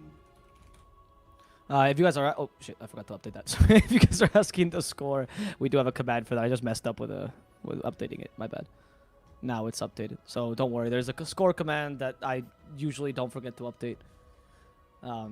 Hey, thanks for the bits, by the way, mate. I really appreciate it. But, of course, I just want to point out that all bits and stuff that you bring to the stream, we Radiant always donate them team because I ban. don't need that money. We already have a salary. So don't worry about that. Just give us a follow and give us your attention. That's all I care about. Give us your attention. I mean, Follow me yeah, on I care. Twitter. Your attention to me is much more valuable than your money. I'll be honest. Never saw 19 teen Lycan. You think it's going to be mid Lycan 10 then? seconds. I mean, I I'm guess thinking it's mid Lycan too, yeah. you could still flex it for sure. Because mid Lycan is 5 okay against seconds OD remaining. if you know how to play. You just need to use the walls very effectively to get last hits while you're Astra imprisoned. And he's okay against Viper because the lane is too short for Viper to actually kill you, unless you mess up in your positioning, etc. Right? So it's not that bad. And I'm thinking it's going to be a carry as the last pick. But I don't know though, because I just don't understand why the Lycan would have been picked here. I feel like there's a lot of weaknesses to this hero right now. I see the point of Lycan versus Jug though. Lycan versus Jug, Lycan versus Oracle, Dire great. But team besides that, Yeah. Radiant team. okay, they're gonna pick up Weaver. Yeah. Okay, so I read it better than Cascade did. Get on my level. No, okay. Weaver pick as the last one. I like the Weaver a lot because now you want to put OD mid, Viper offlane, which first of all is not ideal positions, because OD against Weaver does nothing. So it's not the ideal position for the OD nor 10 for the Viper. You seconds actually would like to remaining. put Viper mid, OD offlane. But that's the best lane composition you can possibly 5 muster. seconds remaining. And Weaver also beats both in worst case scenario, so you can't really beat the Weaver no matter what. Lycan should come online no matter what. You have a lot of physical damage, pretty solid core to core matchups in the mid game. The lanes are the toughest part right now for qwerty, but overall it's not bad. It's a good draft. Yeah, I agree. Especially because it's going to be 5 o'clock with the Weaver. Yeah, like you said, Cascade, they're in a bit of a tough spot because no matter what they do, they're going to be losing either mid or bottom. And if you give Lycan a great start, he's going to push all your towers, reduce your map, and Choose that's your not going to hero. be too conducive towards a win. Mars' last pick is a great counter pick towards the Agreed. Lycan, and it's not bad versus Weaver. Now, but that- what is your carry? Oh, sorry, what is your... Oh, so it's Viper 4. Okay. Yeah, that's the best option I think Yeah. you can muster, because the Viper just didn't have any good lanes here to run him in, right? Because if you run Viper against Weaver, it's just bad. So... I think it's not bad. I would have liked Viper 5 here, to be honest with you, more than Viper 4. I don't know why they're running him as a 4. Oh, no, it is 5. It is 5. Okay, Yeah. my bad. I confused Kidara and Kaori because they start with the same letter, and I'm an idiot. I think. Okay, so yeah, I think Viper 5 this- versus Timbersaw is really solid. I Yeah. like that. The lane for Timbersaw is going to be kind of tough. Then you have the Mars to deal with Weaver, which is a pretty good matchup as well. Yeah, I mean, Cascade has a solid lineup this time. Yeah, it's a really good Mars game, actually. I like this. Very I good think Mars. they fixed a lot of issues with their draft, with the notable exception is that they're very shy on lockdown without items, right? Because we need that OD Meteor Hammer, and to be honest, there's no Earth Spirit, which is like the hardest counter in the game to OD Meteor Hammer, because it's just, you're just rolling Boulder him every single time, and that's that. Yep. Lion and Clock aren't too much worse, especially because we know Petru is going to be playing a very strong position 4. Oh, yeah. His line is a force to reckon with, honestly. He's been But very we still are really shy on lockdown. We need to get a Rod of Atos ASAP on that position 5 Viper, which it's a decent item. It's a great stat build up early on, but it's a little expensive. It's a little You expensive. usually don't go for a lot of Atos though on 5 Viper. Even versus a Weaver and Yeah. this mobile of a lineup, you think? Yeah, it just takes too long. The 5 Viper, unfortunately, like the problem with 5 Viper is that you can't, like, if you can go for the point of their toxin, but the moment that you're using that to farm Prepare or push for out lanes, right, battle. you're taking that farm away from your carries because you can't really be in the unsafe position unless you're willing to die. So usually 5 Vipers will go for very cheap, effective items. So we're talking like Urn, Medallion. It's quite popular for 5 Vipers to go for mech sometimes, right? Because they farm enough to get a mech, but not enough to get Atos. Atos is way too expensive. Like, it's a consideration in the late game, for example, at some point, but I don't think it's going to be easy to get. I'm hoping it's just Meteor Hammer on OD, and that's the answer. For the lockdown, I mean. That's not enough. I agree it's not enough, but, like, I mean, I just don't think the Atos Viper is realistic. I mean, I get it. I understand your points. I agree with you, but it's not enough lockdown. Plain and simple to me, especially versus a Lycan. I mean, you've got Mars Arena, but if you miss Mars Arena, that's it. It's kind of it that could get as Petru is going to drop for First Blood. They give First Blood as well to Shisui, so that is going to be very nice for him in the mid lane. 30 seconds to Not battle. bad whatsoever, and you can see lines being drawn. They're going to go back and try and make sure they get 3 bounties as they're already set up here to claim 2 well before the horn. They're not going to be showing anyone in lane either. So right now, actually, they are doing some lane swapsies versus Cascade, and they have not scouted them, I believe, because we're still going to be sending Mars versus the Timbersaw, and obviously they want to run. Well, they will have. Yeah, no, they definitely The want. battle to swap begins. these lanes. It's so funny. Hiding behind the tree, like, oh no, he saw me. he thwarted my master plan to use the tree to cover me. Lamie is struggling now, but he has a Shikuchi. Instead, Petra will die for a second time. This sucks for the Lion, but Yeah, especially because now he's not going to have a TP. yeah, actually that TP waste is probably the biggest thing. I don't think he should have TP there, just accepted death. Especially because you already died once, so you literally have no gold to lose. And what, you're TPing home, either way you have to run back to the lane. You'd rather have TP, like, just save it. I agree. It's very, especially because it's not first blood anymore. Like, who cares, honestly? Like, it's such an inconsequential kill normally for the gold and XP you give. It's just more that now you got to run your ass all the way back to lane. He's got boots though, so he's gonna be pretty fast, and he's gonna be carrying a Wraith Band recipe already for his off lane or safe lane Weaver that they are swapping lanes for. I like this, right? Because Weaver has a good matchup against Jug, and that way you make Viper or Timbersaw just stronger, right? Because Timbersaw should not struggle at all against Oracle plus Mars, and then you get a tire lane down bottom, which puts a lot of pressure on Jug, and nullifies the Viper 5-pick. It's a good answer to the lanes, actually. And I like when they try lane on the carry, actually. Wait, 7 Jesu. Ooh, you're actually taking a fair amount of damage.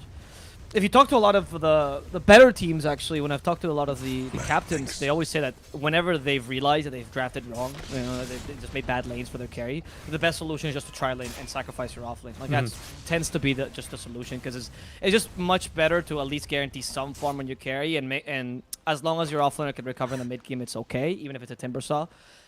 Whereas if you just go and completely sack your carry in the early game, chances of you being able to recover is kind of difficult, unless you have like a carry, like, for example, Spectre or Terrorblade, who are made to recover, right?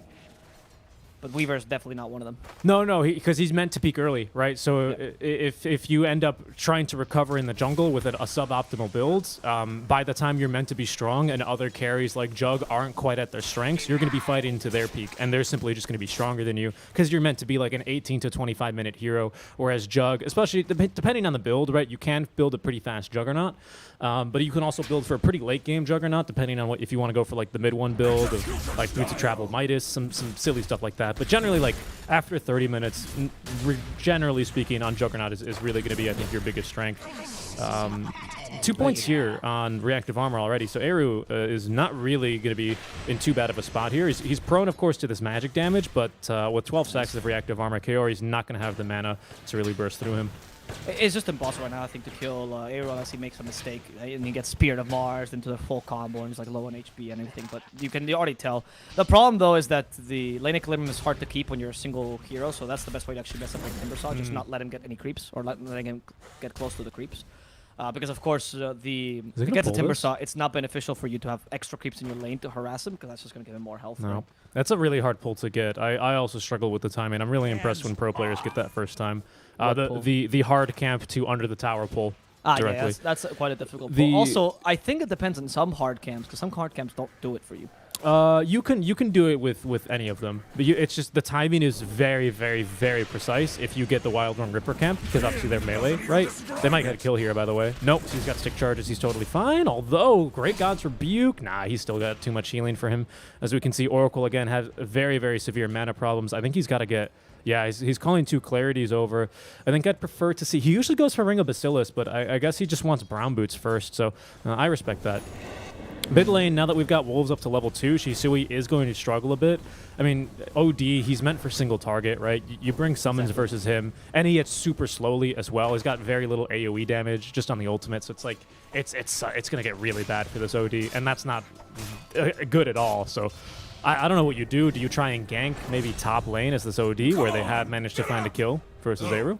No, you actually just stay mid, honestly. That's the best position. You wait till you get Meteor Hammer, and then on Meteor Hammer, just keep pushing the tower, because Lycan can't really do much to cancel your Meteor Hammer channel. So yeah, you'll take a bit of damage, but if you use the little trick with Astral Imprisonment with Meteor, you're fine. And we already see that he actually went for the second point Arcade Orb early just to harass the Lycan. I'm assuming that means he's skipping the ultimate and putting the third point Astral Imprisonment, because the third point guarantees you the Meteor Hammer. We've had a couple ODs mid, because you're not such a Meteor Hammer spammer. Like, the whole point is that you're not just using Astral to fight, you actually have damage. A lot of ODs maybe will just take the third point in Astral. That's enough to set up for Meteor, and then they'll go for the points in Arcane Orb and other stuff, right? So it's a bit more more of an efficient build here. I think Shisui might be opting for that as well. Oracle's bottom? Oh. Oracle is bottom, actually. Trilane versus Trilane now. I mean, I guess this benefits the Weaver still, though, because Weaver's such a good Trilane hero. You're really good at being offensive Trilane. Back in the day, when Trilanes were the name of the game, there were like 3 heroes you could play in offensive Trilane. It was Juggernaut, Weaver, and Luna. 5-minute mark. All three dire Sometimes heroes does. in the river. Gatici is going to stay alive a little bit longer here, actually. And thanks to that, he gets the battery assault procs here onto Kaori. They're able to at least trade 1-for-1 pretty evenly there. Is that how you pronounce his name, by the way? Gatici? Did you I do not know. Oh, okay. I'm not sure, because unfortunately this guy is a brand new player to the scene. Exactly, yeah, I know. Let me just double check. I'm assuming it's Gatici because, you know, the C and Russian is advanced. That's why. Oh, okay. He did play for Siberian. That was his longest stint. But he's ranked 521 here. That's all I could find. I mean, plays a shit ton of Undying.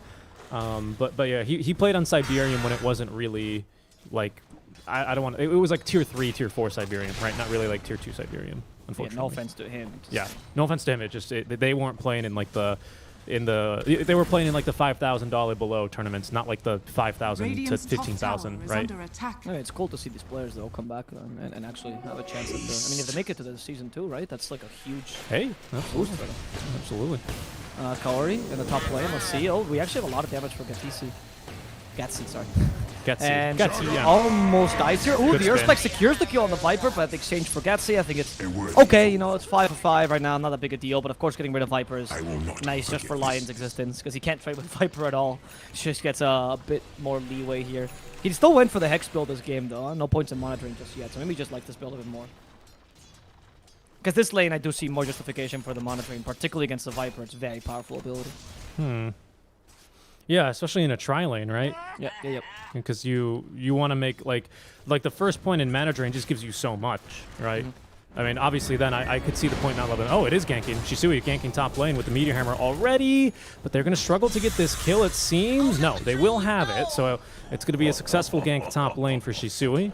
Dame, in the meantime, is going to be looking to just push as much as he can. He's already got Necro Book 1 finished up. Unfortunately, the cart has been nuked down, and we've got Kidaro here to de-push slightly to make sure they're not going to take too much damage. As Petru smoked up, roaming on through the lane. Gotzi here as well, looking for the Mars, but he's a bit too fast here with the phase boots compared to the Clockwork, who's only got this measly win lace. Dire's bottom tower is under They're going to attack. try and transition to top lane, though, but Shisui, he's going to read this one coming as well, and so they're not going to be able to find anything. And they actually have rotated Lycan through with this one as well, Dire's so they're going to give bottom tower Eru some is under experience in the attack. mid lane instead, as it seems like Shisui might try and make top lane his home, but now that Lycan's here, he's going to probably rotate back mid lane.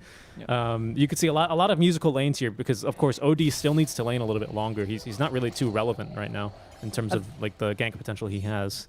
If they keep this rotation, though, I still think it benefits the... oh, actually, they lose the Clockwork here. Nice little spear.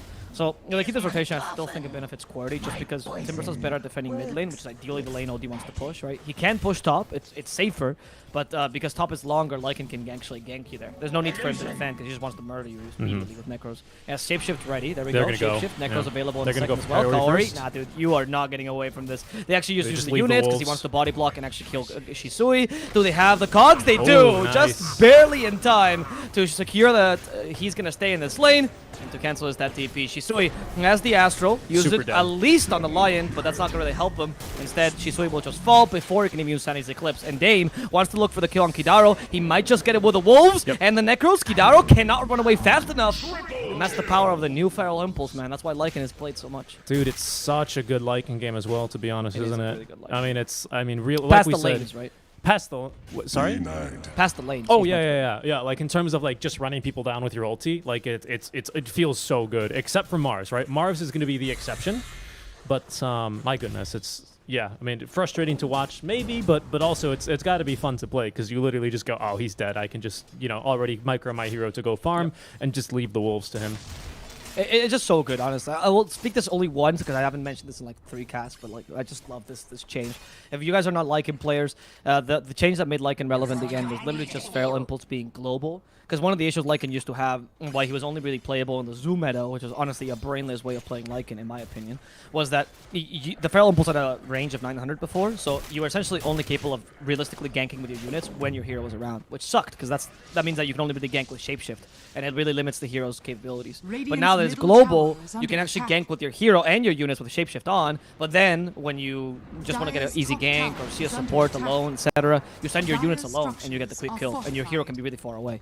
In Radiant's addition to bottom also tower enabling a is lot of under interesting attack. micro strategies, body blocks, etc. It just makes this hero so much more versatile, and I absolutely love this change. It's the kind of change where you go, okay, this is good game design. So they showed all 3 heroes top lane, all 3 cores, I'm sorry, for Cascade. So that's going to trigger Lycan to TP down bottom. He still pushes faster than these 3 heroes top, however, of course, because OD, again, all he really brings to the push is Meteor Hammer, and that's about it. He's already actually back, I believe, in... Yeah, it's really lacking, right? He's already back into the mid lane, though, hoping to try and make sure they can D-push, because Eru, he's been just soaking levels in this mid lane. He's up to level 8 already, and he'd like to try and get some more damage onto this tier 1 tower. If they actually rotate Lycan on through, and they can, because he's got Necro 2 finished up, nearly Necro 3, and Shapeshift ready to go, they could turn this into probably a pretty brutal fight. We've got False Promise, we've got Viper Strike, things that are nice to have versus a Lycan and the Mars Arena, but they have to commit basically all of these heroes here just to stop them from pushing. And Juggernaut is still farming, mind you. He's still farming at the very least, but so is Weaver. And he look where he's farming. He's so comfortable here. He knows they have to keep heroes mid to defend. They have to. Exactly. And the push is so slow by Cascade. Like, this whole game, when I see OD push, it just reminds me of that meme of, like, I want Pugna. And the mom is like, oh, we got Pugna at home. And it's just an OD with a Meteor Hammer trying his best at pushing the lane. Although they're smoking, they're going to try and catch Lame here. Weaver will get away, though. I don't think you can get the kill on Weaver unless... How? You don't have no Hex, right? I can imagine you can just time-lapse before Mars can spear you. Yeah. Well, we just lost Shikuchi, though. That's a big deal. That's the time-lapse immediately. There we go. Yeah, he's out. That's a lot of time wasted, unfortunately. And now look, they're going to ping mid. They go, okay, we can kill Shisui now. Let's get him, boys. Necro 3 already finished, by the way, and that's why it sucks to play OD versus Lycan. They're literally going to cancel that TP because that was going to be an insta-kill.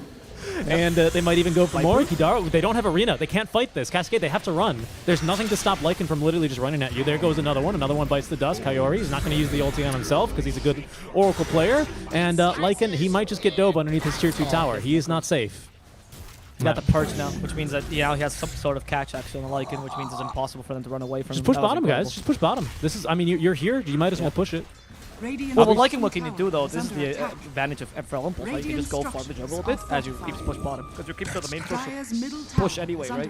So that's the ultimate efficiency. You don't need to go to the bottom tower as well.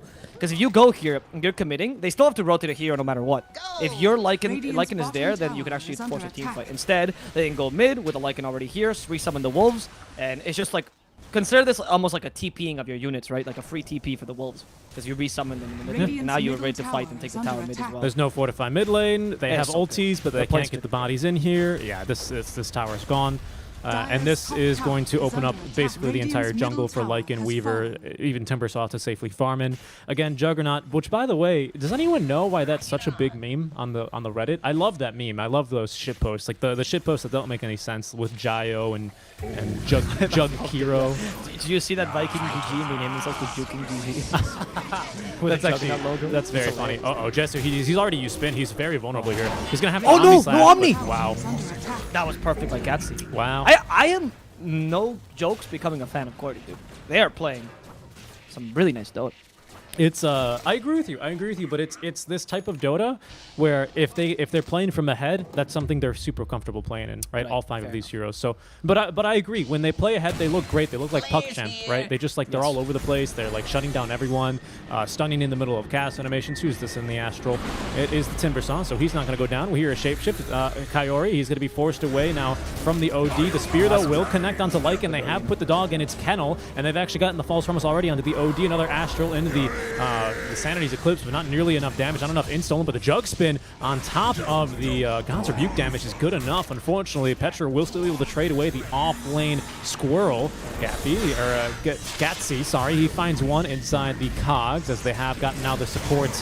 Viper down, Lame is showing up to the fight. He's kind of eating everyone. Jessu throws out the Omni Slash and attempt to live a little bit longer, but he's got no damage. Doesn't even have the blade, the Battle Fury yet. So unfortunately, it's still a 3-for-1 trade. You do at least shut down the Lycan, but at a very heavy cost here. Do feel like the Lycan kill was not really worth all the things that you got there. By the way, the OD doesn't steal int anymore. You just get extra mana. Oh, he just gets mana. Yep, thank you. I say that because he saps your mana pool, right? No, he just gets his own mana. He doesn't take any. Right, but it's based off of yours, right? Yes. Yeah. He doesn't get anything. Like, he doesn't steal anything anymore. He just borrows it. No, he just gets it. No. I keep using the wrong term. He He just doesn't. He just gets more, man. He doesn't get anything from. Yeah, but it's based off of who you astral, right? That's the thing. Sure, but it's like Mystic Snake is as well. Would you say Mystic Snake steals your mana or just gets mana? But it's like it's based. It's like it copies it, right? It's like someone who This like copies is your piracy text. theft? That's the real argument here. Is piracy theft? I say no because you Radiant's still have the bottom existing tower copy. is Right? under So- attack. Well, it's like. that's Well, I don't know. I guess you do have the original copy. This Yeah. is probably a kill onto the clock at least. Until NRTs or whatever the hell they're called come into this world. They're gonna probably force another fortification down bottom. Radiant's They've got a bottom great tower ward is here under as attack. well to watch for anyone rotating Radiant over. structures. There's You have the shapeshift fortified. in 8 though. This is a dangerous fight if you're Cascade. You don't want to fight against shapeshift plus potential Weaver here because you don't have sanities yourself. What does Weaver got, by the way? Already, wow, he's so farmed. He is so farmed. Falcon Blade Maelstrom, and he's been farming Yeah. really effectively with Maelstrom. The best part though is that because Weaver's been farming so aggressively, he's allowed, sorry, the Lycan to also farm himself. And now we have another shapeshift initiation. Yeah, Shisui's just dead. Not again. Not again. I have Astral There's for one of Purge. these 6 units. They have Purge for Shisui, and he's just down for the count. Kaori, he shows himself, and he's immediately going to be just bitten down by the Lycan and his units. This Zoo diving tier is looking for threes. blood, and they might just find Kaori, and they will do so in the trees, actually going into the trees just to get this kill. False Form has been forced out by Kaori, and Lycan doesn't seem to care. He's The gonna Timbersaw live. is joining him on this incursion towards the Radiant's enemy bottom lane, tower but is unfortunately it's under not going to be attack. successful, and he'll be able to make it out of here alive. He doesn't have Fortune's End, does not connect in time though, which means a TP from Lycan will at least be successful. You still got 3 kills though, so that's a win as far as you're concerned, and a tier 2 as well. Yep, they're going to get the tier 2 at the end of the day because Lame's like, Radiant's I'm not bottom diving, tower I'm is pushing. falling. And then they're going to take the outpost now well before 20 minutes. 9k net worth lead here already for QWERTY. I mean, it's looking so good. It's looking so good right now for them, isn't it? Like they're checking all the boxes. OD is kind of useless already, even though this is technically, or not even technically, this is usually where he's at his strongest. Check, he's pretty bad. Juggernaut is severely underfarmed, especially when compared to the enemy core. Check, you know, you're almost a full item ahead of him. Granted, an early game item, right? But you're still almost a full game ahead of him. Mars doesn't even have 1 core item yet. Check, you know, so he can't create space for you. You've got position 4 Oracle with position 5 Viper, so it's not like you can rely on your supports to make any plays for you. Like it's really looking hard for Cascade right now. Like you don't even have like OD can't split push this game. Mars I guess can, but it's gonna have to come at the cost of his own life, which is the best thing you really have at this stage, isn't it? It just everything just is not going their way whatsoever. No, Lamy, we do have sentries and wards. I do see where he is. I'm not Yeah, a bit but cared. he's got a though. team. Yeah, Dame has shapeshift in a second. Petru Oh, already has blink. The Omni Slash has been dividing among a bunch of illusions, sorry. Jesu does have the Battle Fury, so at least he dealt a fair amount of damage to Lycan regardless. However, you're in a pickle right now as they're just trying to backdoor you, killing Shisui with a shapeshift. That's Shisui dead. Kaori as well. You lost the Oracle. Juggernaut is probably the next victim of this engagement if they can just get onto him, though. Weaver still not close False enough. Promise in 5. And the healing ward up in the high ground is a really smart positioning here to make sure that Juggernaut can't die easily. Hex, but immediately We the have Arena False Blood Promise. killing off the Lion. They can't keep the Jug perma-stun, but Weaver's just looking for the kill on the God of War. Will he find it? Jesu hits the Necronomicon creep, and the last word murders him. Hyrule also tears poor Lilac Squirrel to shreds as Kaori, he bought back for nothing. He's gonna die a Wow. second time. Free dieback for them. That's a team by +1. Wow. Yeah, that's really unfortunate. Dude, last will is Radiant's fucking top tower is bonkers. full. You can Don't even hit the creep, I mean, dude. I agree, but that He was literally hit it. Like, it wasn't like cleave or I blade. get It was it. his attack. I get it, Alvaro, but I mean, even you could tell, even our Foracle wasn't expecting that damage. I mean, my goodness. Yeah, it's true. Foracle's like, whoa, what just happened to you, Jug? I thought you were my carry. Yeah. Yeah, I mean, 12k up already here. Dota buff, or Dota plus says 96%. I would even dare say this one's kind of already over here. Now we've got Aegis, and this is going to be Cascade out by the looks of things here. I would be incredibly shocked if they somehow turn this one around. Jug is trying his damnedest, and bless his soul, but it's looking so bad right now for them. Again, I don't really see any avenues. I mean, look, Shisui's dead just right underneath his tier 2 tower. The Weaver's godlike. I mean, Weaver's not even... He's getting online already, and normally he's online a little bit later, but that's how farmed he is. It's very difficult for you to come back to this game as Cascade, honestly. It's... You don't even have the tools to do so, like, to begin with, right? You have an off laner that's meant to be snowbally, a mid laner that's also meant to be snowbally, and, well, your carry is one for a full farming build as well. Kaori, I mean, you don't even get a chance to use False Promise at this point. Oof.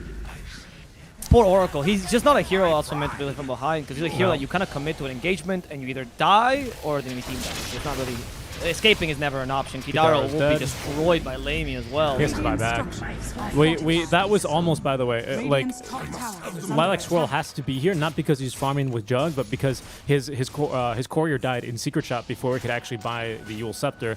And thankfully, he didn't actually get the Void Stone, because if he had, he would have been without Yules for like a full 2 minutes. But now at least he can TP on back and try and do something in this fight. Shisui, you got to be careful, because yeah, here come the units. Petru leading the charge as well with the Blink Dagger. Lame is just going to get this dieback right now onto Kidaro. No, they commit the False Promise for the position 5. That's going to trigger the buyback out from Shisui as he's killed off by 19 Teen. In the meantime, kenneled up here is going to be Dame. He does not have Aegis, so they will be able to at least get a kill here onto the Lycan. And Banish now will be the Weaver.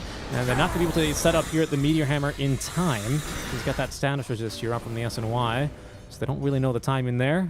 Everyone is back, though. We've got Omni Slash, great hook shot. They've stunned Jug on the way on through because they want to get Kaori. He doesn't even have his ulti anymore. They just want to send a message. Dieback already here for Shisui. He's just located. Nice time lapse just in time here for Weaver to hold on to this Aegis a little while longer as the Omni Slash is just going to bounce on over harmlessly to the neutral creeps, or to the range creeps. Oh no, the Squirrel, down he goes, dead for 46. He's got buyback at least. He basically has to use it. In fact, they could turn this into something. He doesn't have the arena, though.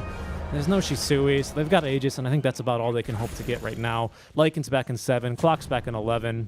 Did you see what Shisui did there? That was I did very not. weird. I did not. They just speared the Weaver against the Cogs, right? And it was like, okay, you have a chance to actually kill him. But instead of charging Meteor Hammer or just using Sanities or whatever, well, actually not, he didn't have Sanities or just doing anything, he instead used Astral right after as he was still stunned, and so he wasted the complete Stun of Spear of Mars. And the Astral as well, and then you were forced to charge Meteor Hammer right after the Astral to actually keep the Weaver stunned, and because of that, they just murdered you, and you just saved the Weaver. 5%. I mean, granted, at least you lost the Aegis anyway, so I guess you got it anyway, but I don't understand why you did that. That to me shows that you're just at a point where like, ah, it's over, guys. Like I don't even care. I'm not even playing well. I'm not crazy, but you do, status resist does reduce the amount of time you're in Astral, right? No, It does not. Okay. no, it's one of the few. It's like Yules. That's what I thought. Okay. I mean, that's another great spear. You know, he's doing a good job. They purge off the DD. Double damage at least. But beautiful horse spike onto 2 though, and they kill the Mars here. They're actually trying to get some fried chicken, or actually sorry, frog instead. Mars dies. Shisui will survive thanks to the false promise, but will that help you though? You have no initiation anymore. Shisui's just not that useful, unfortunately, this game. They continue to push here. Mars buys back into the game with Arena in the ready. They use the Meteor Hammer to put Timbersaw in a pickle. He does have a fair amount of tankiness, but unfortunately not enough to survive this onslaught, so they're gonna have to retreat now. Probably wait for the next 8 just before they fight. Yeah, that'd be the safe move to make here. As obviously, you're not going to GG out this early. I mean, this early, although the game is already spiraled way out of control here. But you're not going to GG out of this one. There's still a chance that they can get back into it if you know, qwerty really don't play well together whatsoever.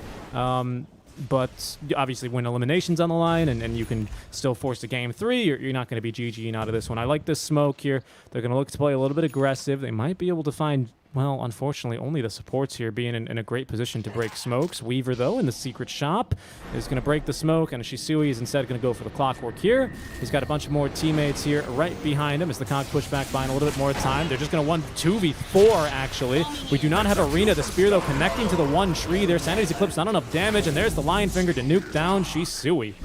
Now Dame just running on in menacingly, slowly without boots as they're going to cancel that TP with the Hex. Lame now with 2 kills as down goes Kidaro. It's going to be a 3-for-1 trade as they smoked into the triangle. They found at least a kill, but it ain't really much to get you back into the game, unfortunately. That's not going to be sufficient. And also a kill on a support, right? Like, you wasted or used so much just to be able to kill a support because you're so far behind. Yep. Weaver is literally a god. Here comes God Spider or Ant thing. Yeah. Oh, Hex. Great For the Hex. Juggernaut. What? Forgot about the Hex yet again. That's going to be a kill. I don't think he can get away now. That's even it. with a Spear of Mars, it's not going to do anything. They don't even waste the shapeshift for this because they know. Etagage by Dame. He's just like, come on, guys. Just call it. It's sad because obviously it's your last game of the close qualifiers for Cascade, but qwerty is just so much better right now. Both games, beautiful horse spike, just barely catching the OD with the last spike. That's OD dead in a similar position. Mars can't do anything. That's a GG well played. Shisui gives up. And we will see Radiant's if qwerty middle can beat tower is Nemiga, under because they attack. get a rematch here. Last time they played against each other in the upper bracket, they actually went 2-1, and Nemiga barely inching out of victory, honestly, because both games, or all 3 games, were actually quite tight between the two. And qwerty gets a chance to show if they've learned, and if they can beat Nemiga a second time. Yeah, they're going to get a big opportunity here, of course, and not really a grudge match, of course, because I assume that they left amicably. But Petru was on the latest iteration of Nemiga, so it'll be a little bit of a rematch. So it's obviously he's very familiar with that team still, given that the Chosen One has been on that roster for a very long time. Obviously, Hellscream and Kidich are going to be the newest one, but Einkrad and Lodigan have been on the team for a couple of months at the very least, since I think August of last year.